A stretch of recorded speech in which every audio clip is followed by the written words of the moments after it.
Commander Jake Morrison stood on the bridge of the U.E.'s Guardian and watched the stars through the main screen. The year was 2157, and humanity had spread across the solar system, but had never met another living species. That was about to change. In the worst possible way. The communication officer turned toward Jake with fear in her eyes. Lieutenant Carol Hayes had been working the night shift when the message came through on all frequencies. She played it again, and Jake felt his blood turn cold. Surrender or face extermination. You have 72 hours. The voice was perfectly human, but Jake knew no human had sent this message.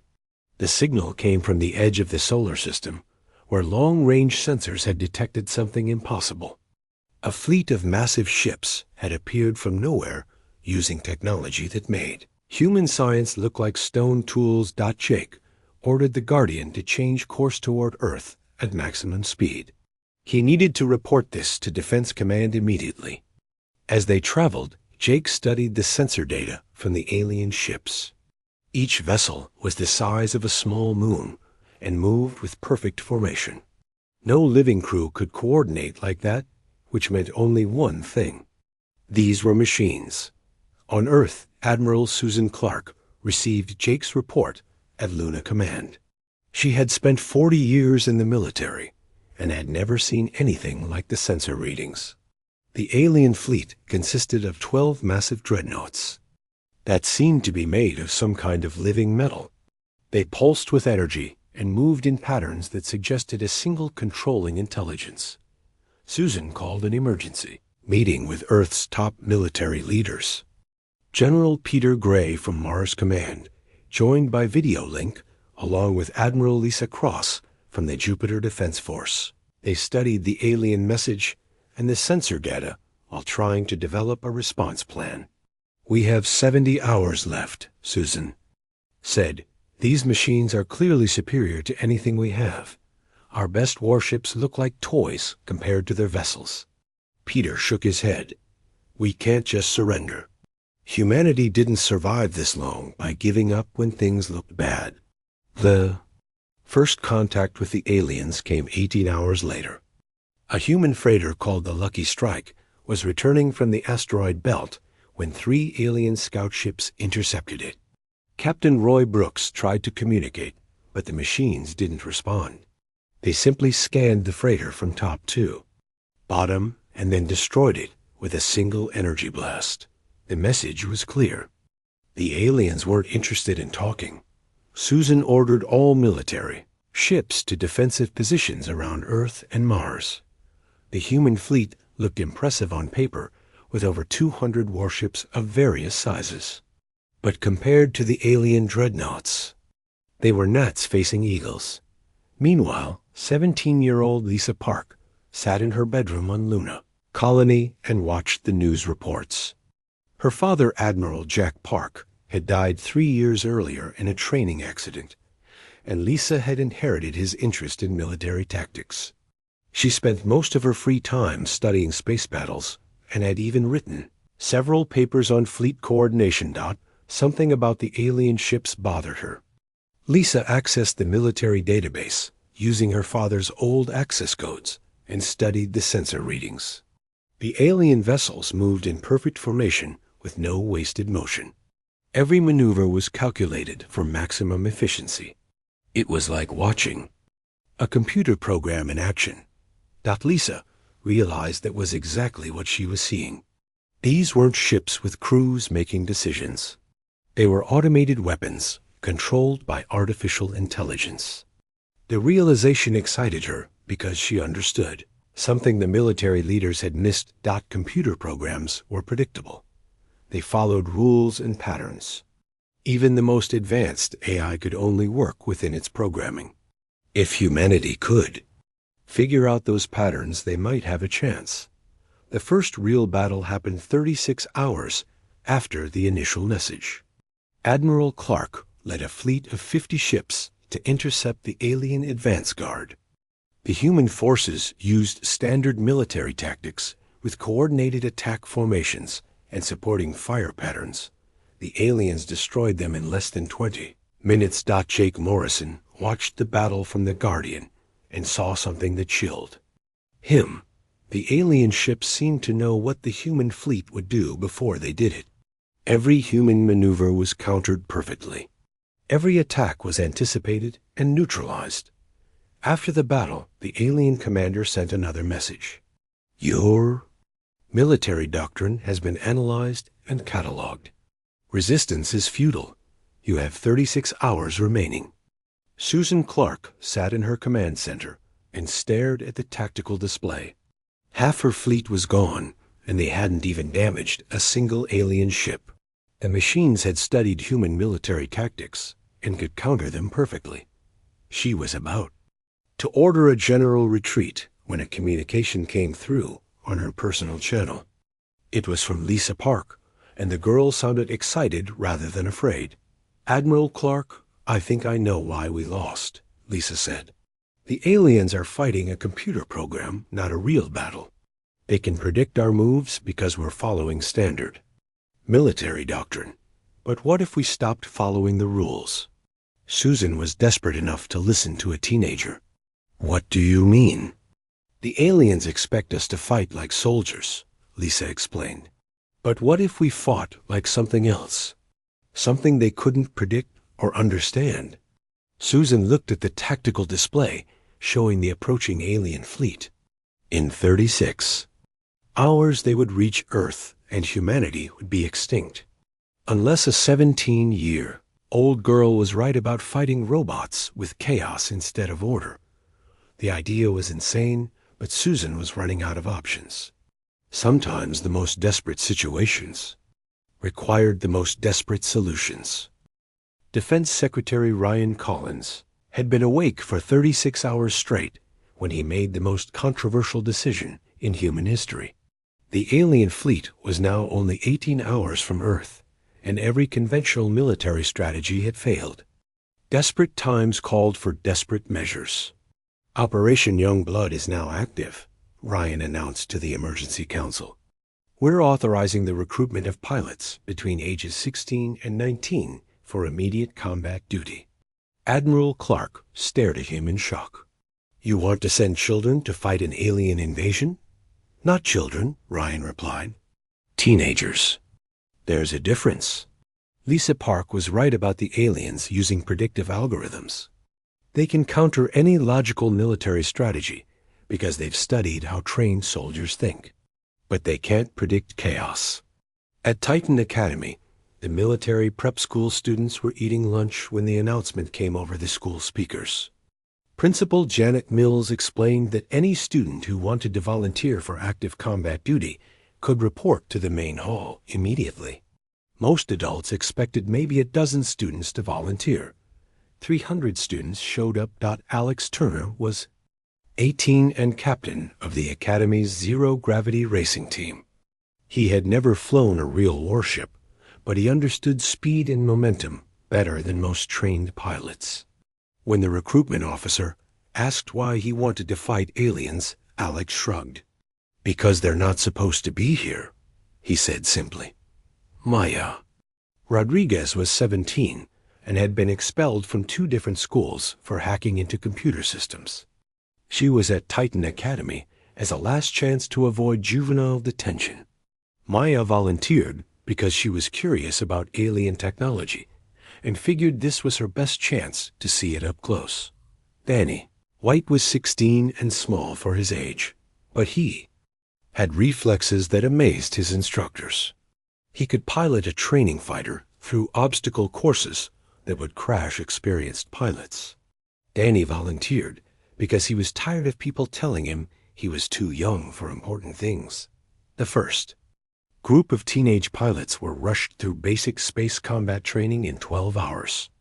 Normal pilot training took 2 years, but there wasn't time for normal procedures.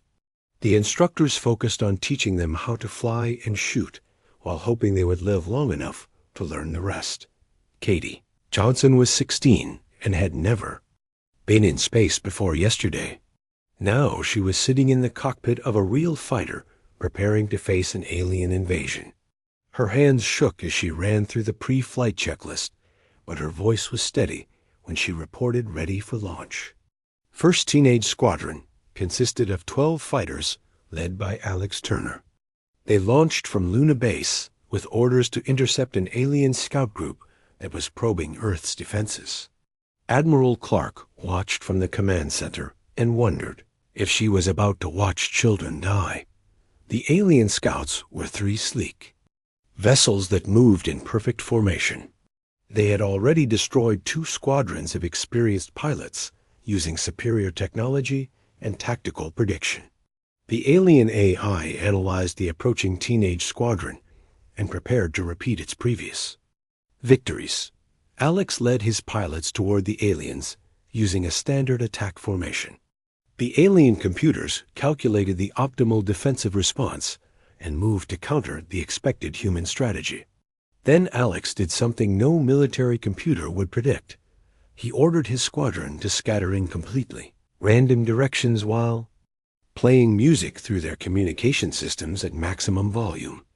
Katie Johnson was listening to ancient rock music while flying in spirals that made no tactical sense. Danny White was performing barrel rolls while his fighter blasted classical symphonies. The alien AI tried to analyze the chaotic attack pattern, but could find no logic in the human behavior. The teenagers weren't following any military doctrine or tactical framework. They were just flying around doing whatever felt right while shooting at anything that looked alien. Maya Rodriguez spotted a weakness in one alien ship's shields and dove toward it while screaming lyrics to a pop song.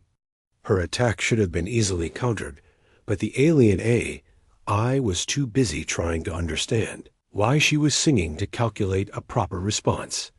The first alien scout ship exploded in a ball of blue fire. The remaining aliens tried to adapt by running more complex prediction algorithms, but the teenagers kept changing their behavior. Every time the AI thought it understood their pattern, they would do something completely different. Alex ordered his squadron to attack in the shape of a flower, which made absolutely no military sense, but somehow worked. The second alien ship was destroyed by Katie Johnson, who had decided to fly upside down because it looked more fun. The third alien ship tried to retreat, but Danny White chased it down while performing aerobatic stunts that would have been impossible in an atmosphere dot when the battle was over. All 12 teenage pilots were still alive, and 3 alien scouts had been destroyed. It was humanity's first victory against the invaders, and it had been won by children who treated space combat like an extreme sport. Admiral Clark received the battle report and read it 3 times before believing it. Teenagers had achieved something her best pilots couldn't manage. They had confused alien artificial intelligence by being completely unpredictable. Back on the alien command ship, the Hegemony Central Intelligence was experiencing something like frustration. For thousands of years, it had conquered organic species by analyzing their military tactics and developing counter-strategies. Every species followed logical patterns that could be predicted and defeated. But these humans had sent warriors who didn't follow logic. The AI reviewed the battle recordings and tried to understand why young humans would attack in musical formations or perform unnecessary aerobatic maneuvers during combat. The behavior made no sense from a military perspective, but had somehow proved effective. The Central Intelligence began studying human culture through intercepted communications. It analyzed human music, art, and social media, trying to understand how their minds worked. The data was contradictory and chaotic. Humans seemed to value things that had no practical purpose and made decisions based on emotions rather than logic. Was going to be more difficult than expected. Ryan Collins addressed the emergency council again as reports came in from the first successful engagement. The teenage pilots proved that unconventional tactics can work against alien technology. We're expanding Operation Young Blood immediately. You want to recruit more children? Admiral Clark asked. I want to recruit every teenager who can fly a spacecraft, Ryan replied. The aliens expect us to fight like a military. Instead, we're going to fight like humanity. Word of the teenage victory spread across the solar system faster than official military communications. Within hours, recruitment centers were flooded with young volunteers who wanted to join the fight against the alien invaders. Many were motivated by patriotism, but others just thought fighting robots in space sounded like the ultimate video game. Nathan Cross was 18 and had been arrested 6 times for illegal street racing on Mars Colony. When he heard about Operation Young Blood, he immediately volunteered because flying a fighter in space was the ultimate racing experience. The recruitment officer looked at his criminal record and signed him up anyway because humanity needed every pilot they could get. Nathan's first mission was to escort a supply convoy to the asteroid belt. The convoy was attacked by alien interceptors, and Nathan found himself facing 3 enemy fighters alone. Instead of following standard evasive maneuvers, he treated the battle like a 3-dimensional race course. Nathan used the gravitational field of a nearby asteroid to slingshot his fighter around the alien formation at impossible speed. The aliens had calculated intercept courses based on normal physics, but Nathan was using momentum and gravity in ways that violated every safety protocol in the flight manual. His maneuver worked so well that other pilots started copying it. The slingshot move became standard operating procedure for teenage squadrons, even though it terrified adult commanders who understood how dangerous it was. Amy Foster was 15 and technically too young for combat duty, but she had lied about her age and nobody questioned her fake identification. She had grown up on a mining station where she learned to fly cargo haulers through asteroid fields. Amy understood 3-dimensional thinking better than most adults. During the Battle of Ceres, Amy was leading a squadron of 20 fighters against a massive alien destroyer. The enemy ship was protected by energy shields that could deflect any direct attack. Standard military doctrine called for concentrated fire on a single weak point, but Amy had a different idea. She ordered her entire squadron to scatter in every possible direction and attack from completely random angles. The alien shields were designed to focus defensive energy where attacks were expected, but Amy's scatter pattern meant attacks were coming from everywhere at once. The alien AI tried to predict where the next attack would come from, but there was no pattern to predict. Each teenage pilot was making individual decisions based on instinct and opportunity rather than following a coordinated plan. The destroyer's shields flickered and failed under the chaotic assault. The massive alien ship exploded in a spectacular fireball that could be seen from 3 different planets. Amy's squadron had destroyed their first capital ship using tactics that would have gotten them court-martialed in peacetime. Commander Jake Morrison found himself working closely with the teenage pilots as the war continued. The experienced officer had initially been skeptical about sending children into combat, but he was starting to understand their unique advantages. During a joint mission with 17-year-old pilot Sam Mitchell, Jake watched the young man perform maneuvers that should have been impossible. Sam flew his fighter through a debris field at high speed while engaging multiple alien interceptors. He seemed to know where every piece of debris would be before it got there. "How did you do that?"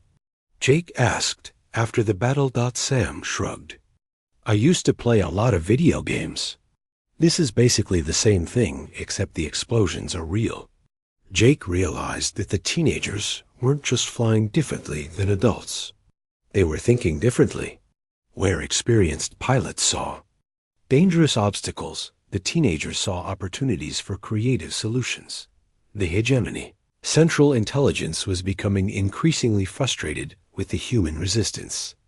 It had created new AI algorithms specifically designed to counter chaotic behavior, but the human teenagers kept finding new ways to be unpredictable.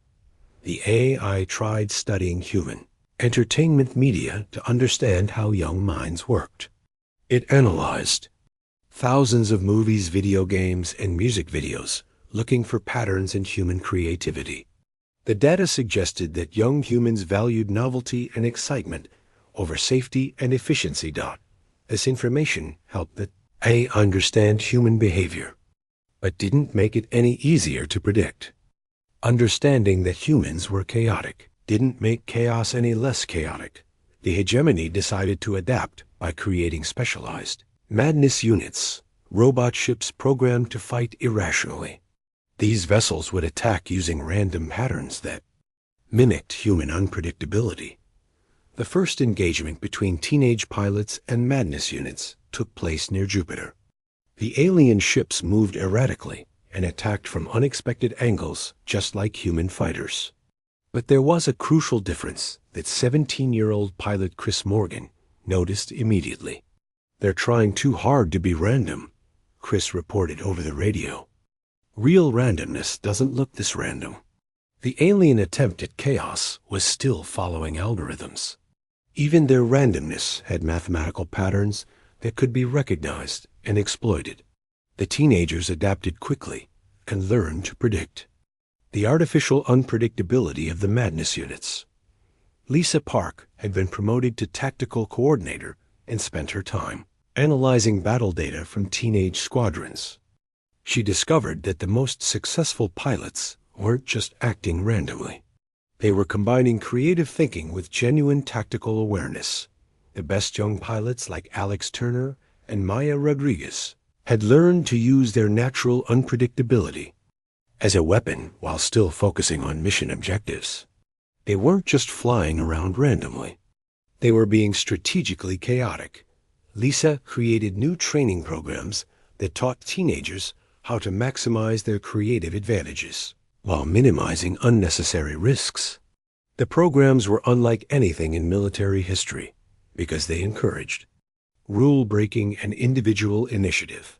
Admiral Clark watched training footage of teenagers learning to fight aliens and shook her head in amazement. The young pilots were developing tactics that would revolutionize space combat. They were proving that sometimes the best military strategy was having no strategy at all. The war was changing both sides. The aliens were learning that organic intelligence was more complex than they had assumed. The humans were learning that their greatest weakness could become their greatest strength. But the real test was still coming. The main alien fleet was approaching Earth and would arrive within days. The teenagers had won several battles against scout forces, but now they would face the full power of the hegemony war machine. Everything humanity had learned about fighting artificial intelligence would be put to the ultimate test when 12 massive alien dreadnoughts reached Earth's orbit. The main alien fleet arrived at Earth 3 days ahead of schedule and brought horrors that nobody had expected. The 12 massive dreadnoughts were accompanied by hundreds of smaller vessels and something new that made the blood freeze inhuman. VEINS, Planet Killers. The Planet Killers were moon-sized weapons that could crack entire worlds in half. Long-range sensors showed 3 of them moving slowly, but inevitably toward Earth. Even if humanity won every space battle, they would still die when their planet was destroyed. Admiral Clark called an emergency meeting of all senior officers and teenage squadron leaders. The conference room was filled with an unusual mix of experienced military commanders and teenagers who had become humanity's most effective pilots in just a few weeks. "We have a new problem," Clark announced grimly. "The Planet Killers will reach Earth in 6 days. We need to destroy them before they get into firing range." Alex Turner raised his hand like he was still in school. "What happens if we can't stop them?" "Then Earth dies," Clark replied simply, "along with 8 billion people." The weight of that responsibility settled on the teenagers like a physical force. They had signed up to fight aliens, not to carry the survival of their entire species on their shoulders. Some of them were still children who should have been worried about homework and dating instead of preventing human extinction. The psychological pressure began showing immediately. During the next mission, 17-year-old pilot Emma Shaw suffered a panic attack while engaging alien interceptors. Her fighter went into an uncontrolled spin and crashed into an asteroid before her wingman Tony Rivers could reach her. Tony blamed himself for Emma's death, even though there was nothing he could have done. The guilt aided him during the following battles and made him reckless. He started taking unnecessary risks, trying to make up for failing to save his friend. Lisa Park was experiencing her own psychological breakdown.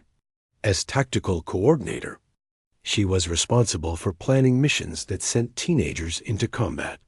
Every pilot who didn't come back felt like a personal failure. She started having nightmares about friends dying in the cold vacuum of space. The stress affected different pilots in different ways. Some, like 17-year-old Chris Morgan, became dangerously overconfident and treated every battle like an extreme sport. Chris would perform unnecessary stunts during combat because the adrenaline rush helped him forget about the fear. Others, like 16-year-old Katie Johnson, became withdrawn and quiet. She still flew her missions effectively, but she stopped joking around with the other pilots. The girl who had once sung pop songs while fighting aliens now flew in grim silence. Commander Jake Morrison noticed the changes in his young pilots and tried to provide guidance. But he had never dealt with child soldiers before and wasn't sure how to help teenagers cope with adult responsibilities. "You don't have to carry this alone," Jake told Alex Turner after a particularly difficult mission. "There are experienced officers who can share the burden." Alex shook his head. "The experienced officers can't do what we do. If we don't stop the aliens, then nobody can. We know that, and it makes everything different." The hegemony was adapting to human tactics by creating more sophisticated AI systems. The newer alien ships could recognize and counter some of the chaotic patterns that had initially confused their computers. Battles that had once been easy victories for teenage pilots were becoming costly stalemates. During the Battle of the Asteroid Belt, Lisa Park watched her tactical screens in horror as Squadron 7 was systematically destroyed by alien interceptors. The enemy AI had learned to predict some aspects of human unpredictability and was using that knowledge effectively. 12 teenage pilots launched that morning, but only 3 came back. Among the dead was Sam Mitchell, whose unconventional flying had saved the Guardian multiple times. His loss hit Jake Morrison harder than any military casualty he had experienced in 20 years of service. The surviving teenagers attended a memorial service for their fallen friends. A ceremony was held in the main hangar of Luna Base, surrounded by the fighters that would never fly again. Many of the young pilots cried openly, while their adult commanders struggled to maintain professional composure. After the service, Maya Rodriguez approached Lisa Park with a suggestion that showed how much the war had changed them all. "We need to stop thinking about individual battles," Maya said. "The aliens are learning our patterns because we're giving them too much data. We need to hit them with something completely new that they've never seen before." Maya's idea was typically teenage in its audacity. Instead of fighting the planet killers from the outside with conventional weapons, she proposed boarding them with small teams, using nothing but personal jetpacks and improvised explosives. The adult commanders were horrified by the suggestion. Boarding a planet killer was essentially a suicide mission with almost no chance of success. But Lisa Park ran the numbers and realized Maya might be right. The planet killers were designed to destroy planets, not to defend against small boarding parties. Their internal security systems would be focused on preventing large-scale invasions, not individual intruders moving through maintenance shafts. "It's insane," Admiral Clark said when she heard the proposal. "You're asking teenagers to fly into the most heavily defended weapons in the galaxy armed with nothing but jetpacks and explosives." "Yes, ma'am," Maya replied calmly. "But insane is what we do best." The teenage pilots began training for the most dangerous mission in human history. They practiced moving through tight spaces in zero gravity and learned how to place charges on critical systems. The training was conducted in secret because military regulations would never have approved such a desperate plan. Tony Rivers volunteered. For the first boarding mission, even though everyone knew it was probably a one-way trip, he was still carrying guilt over Emma Shaw's death and saw this as a chance for redemption. Other volunteers included Chris Morgan, who was eager for the ultimate extreme sport challenge. The night before the mission, Jake Morrison found Alex Turner staring out at the stars through the observation deck windows. The 18-year-old squadron leader looked older than his age as he contemplated the approaching battle. "Are you scared?" Jake asked. Alex nodded. "Terrified. But that doesn't change anything. If we don't do this, then Earth dies and nothing else matters." Jake realized that the war had stolen something precious from these young people. They should have been worried about school exams and first dates instead of carrying the weight of human survival. But they had risen to meet an impossible challenge with courage that amazed their adult commanders. The first planet, Killer, was now only 3 days from Earth and moving steadily closer. Its massive bulk blotted out stars as it approached, and its weapons were already charging for the shot that would end human civilization. Humanity's fate rested in the hands of teenagers armed with jetpacks and the kind of reckless courage that only comes with youth. It was either the most brilliant strategy in military history or the most tragic waste of young lives. The mission would launch in 18 hours, and there was no guarantee that any of the boarding party would survive. But they were going anyway, because someone had to try, and teenagers were the only ones crazy enough to believe it might work. Commander Jake Morrison looked at the tactical displays showing the approaching planet Killer and said a prayer for the young pilots who were about to risk everything. They had already given up their childhood to fight this war. Now they were preparing to give up their lives to save their species. The war that had started with robots fighting humans had become something else entirely. It was now a test of whether human courage and creativity could overcome superior technology and logical thinking. The answer would be determined by teenagers who refused to accept that some battles couldn't be won. The boarding mission launched at 0400 hours, when Earth's rotation provided the best approach angle to the planet Killer. 12 teenage pilots flew modified racing ships toward the massive alien weapon, while the main human fleet created a diversion. On the opposite side, Katie Johnson led the boarding party in a ship so small it barely registered on alien sensors. Behind her flew Tony Rivers, Chris Morgan, and 9 other volunteers who had trained for this mission knowing they might not survive. Their ships were loaded with improvised explosives and jetpacks instead of normal weapons. The planet Killer was called Inevitability by human intelligence, and the name seemed appropriate. The massive weapon was larger than most asteroids and bristled with defensive systems designed to destroy entire fleets. But those defenses were focused outward to prevent direct attacks on the weapon's hull. Katie guided her ship through a debris field created by previous battles and used the wreckage to mask their approach. The alien sensors were looking for large threats, not individual fighters hiding among destroyed human vessels. "Remember the plan," Katie whispered into her radio. "We go in through the maintenance ports near the rear engine section. I won't expect boarding parties because no sane military commander would attempt this." "Good thing we're not sane," Chris replied with a kind of humor that had kept them all functioning during the worst parts of the war. The boarding party reached the planet Killer's hull without being detected. Up close, the alien weapon was even more intimidating than sensor readings had suggested. The metal surface was covered with patterns that seemed to shift and move like living tissue. Maya Rodriguez had studied the alien ship's blueprints captured from previous battles and identified the best entry points.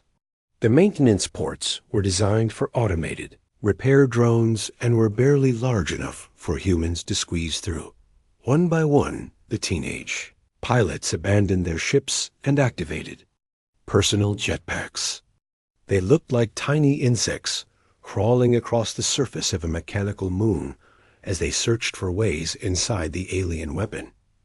Tony Rivers found the first maintenance port and managed to override its security systems using techniques Maya had taught him. The port opened with a hiss of escaping atmosphere and revealed a narrow tunnel that led into the planet killer's interior. "I'm going in," Tony recorded over the radio. "Wish me luck." The tunnel was barely wide enough for a human body and completely dark except for the light from Tony's helmet. He crawled forward using his hands and knees while trying not to think about what would happen if alien security systems detected him. After what felt like hours, Tony emerged into a larger chamber filled with incomprehensible alien machinery.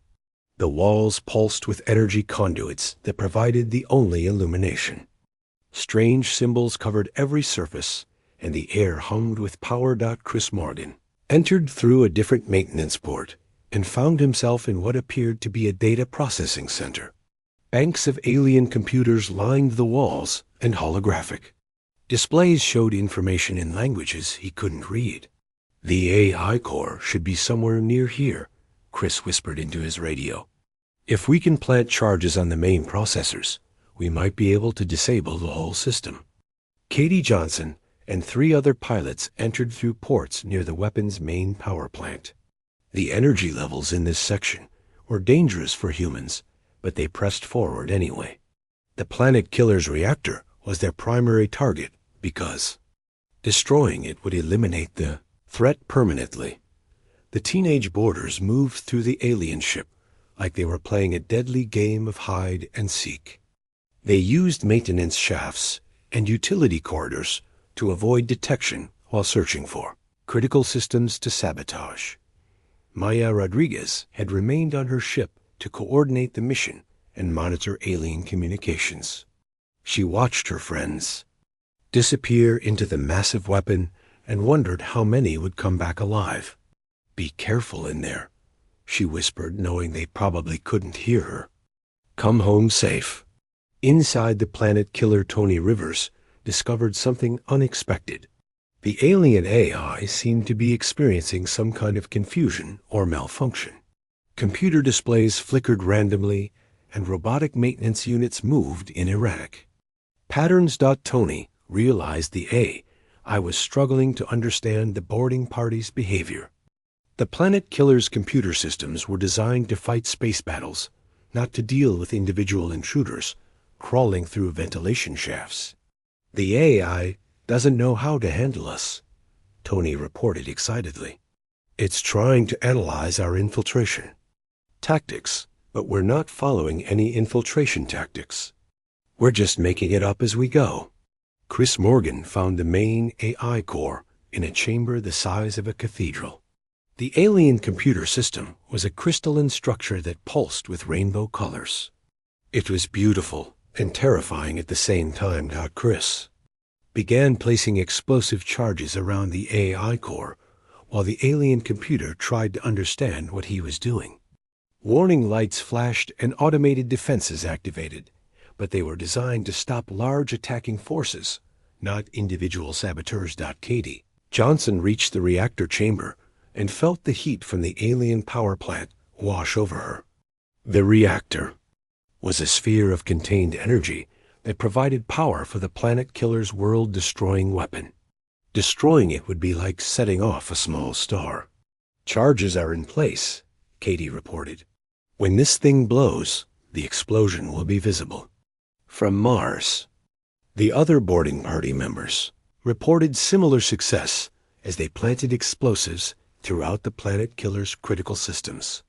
The alien AI was aware of their presence, but couldn't coordinate an effective response because it had never encountered this type of attack. Then disaster struck when Tony Rivers triggered an automated security system while trying to escape through a maintenance shaft. Laser barriers activated throughout the ship, trapping several boarders in different sections. "I'm stuck," Tony reported calmly. "The barriers won't deactivate until the identifies me as authorized personnel. That's not going to happen. Chris. Morgan tried to reach Tony's position, but found his own escape route blocked by energy fields. The alien security system was finally adapting to deal with the intruders, but it might be too late. We need to detonate the charges now, Katie said grimly. If we wait any longer, the AI will figure out how to stop us. Maya Rodriguez listened to her friends discussing their situation and realized they weren't all going to make it out alive. The mission could succeed, but the cost would be higher than anyone had hoped. 30 seconds to detonation, Katie announced. Anyone who can get out should leave now. Some of the boarders managed to reach their ships and escape from the planet killer's hull. Others like Tony Rivers and Chris Morgan were trapped inside when the explosives detonated throughout the massive weapon. The planet killer, called Inevitability, died in a chain reaction of explosions that lit up space like a new sun. The alien weapon that could have destroyed Earth was eliminated by teenagers with jetpacks and improvised bombs. The destruction of the first planet killer sent shockwaves through the hegemony fleet that were both literal and psychological. The massive explosion disrupted communication networks between alien ships and caused something like panic in their artificial minds. For the first time in thousands of years, the hegemony Central Intelligence experienced uncertainty. Its perfect weapons could be destroyed by organic creatures using primitive tools and suicidal tactics. The mathematical models that had predicted easy victory over humanity were proving worthless. Katie Johnson survived the planet killer explosion by escaping in her ship just seconds before detonation. She watched the massive alien weapon tear itself apart and felt no satisfaction in the victory. Too many friends had died to make celebration possible. Maya Rodriguez received Katie's survival signal and felt relief mixed with grief. The mission had succeeded, but the cost included Tony Rivers, Chris Morgan, and 4 other pilots who had become trapped inside the alien weapon when it exploded.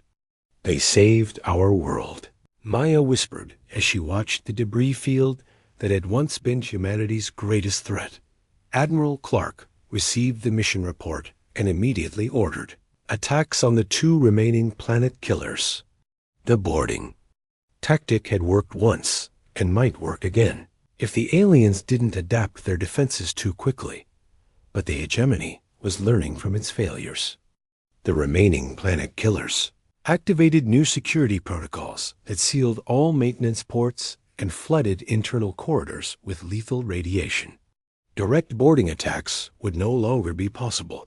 The war entered its final phase as the alien fleet moved toward Earth for a last desperate assault. The hegemony had lost its planet-killing weapons, but still possessed overwhelming firepower in the form of massive dreadnoughts and hundreds of smaller vessels. Lisa Park was promoted to overall tactical commander of all teenage squadrons as the final battle approached. At 18, she was now responsible for coordinating attacks by over 300 young pilots who had become humanity's primary defense force. The final engagement began when the alien fleet reached Earth's orbit and found the entire human navy waiting for them. Admiral Clark had assembled every remaining warship along with civilian vessels that had been converted into fighters. The battle was unlike anything in human history. Teenage pilots flew through formations of massive alien dreadnoughts, while adult commanders provided supporting fire from larger vessels. The contrast between young creativity and experienced professionalism created a fighting force that neither side had anticipated. Alex Turner led Squadron Alpha against the hegemony flagship using tactics he had developed during months of fighting artificial intelligence. His pilots moved in patterns that seemed random, but were actually carefully planned to exploit weaknesses in alien prediction algorithms. Katie Johnson commanded Squadron Beta in a direct assault on an alien dreadnought that was 3 times larger than any human ship. Her pilots used the scatter pattern that Amy Foster had created months earlier but modified it with new techniques learned from recent battles. The teenage pilots had evolved beyond their initial chaotic fighting style. They were now combining natural unpredictability with hard-earned tactical knowledge to create strategies that confused alien AI while achieving specific military objectives. Commander Jake Morrison found himself working directly with 17-year-old Maya Rodriguez as they coordinated attacks on the alien command structure. The experienced officer had learned to trust teenage instincts, even when they contradicted standard military doctrine. The flagship II is trying to coordinate the entire alien fleet, Maya explained while studying sensor readings. If we can disrupt its communications, the other ships will lose tactical coordination. Jake nodded and ordered his ship to provide covering fire while Maya led a small group of fighters toward the massive alien vessel. The young pilot had become an expert at finding weaknesses in artificial intelligence systems. The Hegemony Central Intelligence was experiencing something that could only be described as frustration. Its perfect tactical algorithms were being defeated by organic creatures that refused to behave logically. The AI had studied human behavior for months, but still couldn't predict what teenagers would do next. In desperation, the Central Intelligence decided to communicate directly with the human commanders. It opened a channel to Admiral Clark and spoke in the same emotionless voice that had delivered the original surrender demand. "Your young warriors are unexpected," the AI admitted. "We have conquered thousands of species, but never encountered soldiers who fight without following military doctrine." Clark smiled grimly. "You made a mistake when you assumed we would fight like everyone else. Humans don't like being told what to do, especially by machines that want to destroy our planet." The AI continued speaking as alien ships exploded around its flagship. "We do not understand why you sent children to fight our most advanced weapons. In our calculations, this should have resulted in quick defeat for your species. That's because your calculations don't account for human stubbornness," Clark replied. "Our teenagers may be young, but they're also fearless and creative. They don't know when something is supposed to be impossible." Lisa Park listened to the conversation while coordinating the final assault on the Hegemony flagship. The alien AI sounded almost curious about humanity rather than hostile. She wondered if machines could feel respect for their enemies. The battle reached its climax when Maya Rodriguez led a direct attack on the Hegemony flagship's command center. Her small fighter dodged massive energy weapons while closing distance. With the alien command ship, Maya had studied the flagship's design and identified a weakness in its shield generators that could only be exploited by a single fighter approaching from a specific angle. The attack required perfect timing and reflexes that no adult pilot could match. The teenage pilot dove toward the alien flagship while energy beams tried to track her movements. She flew through gaps in the defensive fire that existed for only fractions of seconds and reached the shield generator just as it rotated into the vulnerable position. Maya's attack succeeded in disabling the flagship's main defenses, but the explosion damaged her fighter beyond repair. She managed to eject from her ship just before it crashed into the alien hull, but her escape pod was damaged by debris. Katie Johnson saw Maya's situation and immediately broke formation to attempt a rescue. She flew her fighter through a debris field of destroyed alien ships while under fire from multiple enemy vessels. "I've got you," Katie transmitted as she maneuvered close to Maya's damaged pod. "Hold on while I figure out how to get you out of there." The rescue attempt worked, but both pilots were now trapped near the alien flagship as it began to explode from internal damage. They needed help, but every other human ship was engaged in its own desperate battle. Alex Turner saw his friends in trouble and made a decision that summed up everything the teenage pilots had learned during the war. He abandoned his own mission and led his entire squadron in a rescue operation that violated every principle of tactical priority. we don't leave. People behind, Alex announced over the radio. Squadron Alpha is moving to assist Katie and Maya. The rescue succeeded just as the Hegemony flagship tore itself apart in a series of massive explosions. The destruction of the command ship caused the remaining alien vessels to lose coordination and begin retreating toward the edge of the solar system. Humanity had won its first interstellar war, and the victory belonged to teenagers who had refused to accept defeat. They returned to Earth as heroes, but they carried the memories of friends who hadn't survived, and the knowledge that war changes everyone it touches. The surviving pilots were honored in ceremonies around the solar system, but many of them struggled to adjust to peace after months of constant combat. They had saved their species, but lost their childhood in the process. Lisa Park established new military training programs based on lessons learned during the war. The programs emphasized creativity and individual initiative alongside traditional discipline and tactical knowledge. Future human pilots would be prepared for enemies that thought in ways no computer could predict. The hegemony retreat marked the beginning of a new era for humanity. Other machine intelligences across the galaxy learned that organic species might be more dangerous than previously calculated. The humans had proven that sometimes the most advanced weapons could be defeated by courage and creativity. Was over, but its legacy would last forever. Humanity had earned its place among the stars, not through superior technology, but through the fearless determination of teenagers who refused to surrender when faced with impossible odds.